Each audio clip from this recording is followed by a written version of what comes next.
Hello everyone. तब आज बात करने वाले हैं खेसारी लाल यादव जी और नेहा राज का एक बहुत ही बेहतरीन होली वीडियो सॉन्ग के बारे में, जिसका फुल टीजर रिलीज हो चुका है। ऑफिशियल टीजर आ चुका है इस सॉन्ग का, और इसे गीत लिखे हैं पवन पांडे जी और राहुल यादव जी, और इसमें म्यूजिक दिए हैं दीपक दिलकर जी, जो कि आपको स्क्रीन कवर दिखाई दे रहा है, जो कि ऑफिशियल टीजर रिलीज हो चुका है इस गाना का, जो कि इस गाने का नाम है गाल में गुलाल, जो कि आपको स्क्रीन कवर दिखाई दे रहा है। और इस फिट में है नीलू शंकर सिंह जी, और वीडियो में खेसारी लाल यादव जी और नीलू शंकर सिंह जी।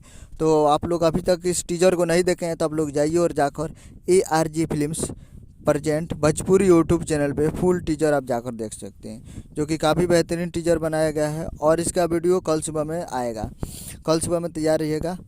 ARG फिल्म्स पे present Bhojpuri YouTube channel full कल वीडियो आने वाला है, और जाइए और टीजर देखिए ARG फिल्म्स पे। तो उम्मीद करें वीडियो अच्छा लगा, चैनल को सब्सक्राइब बेल आइकन प्रेस कर दीजिए और वीडियो को एक लाइक कर दीजिए। तो मिलते हैं अगले वीडियो में, तब तक के लिए जय हिंद, जय भोजपुरी।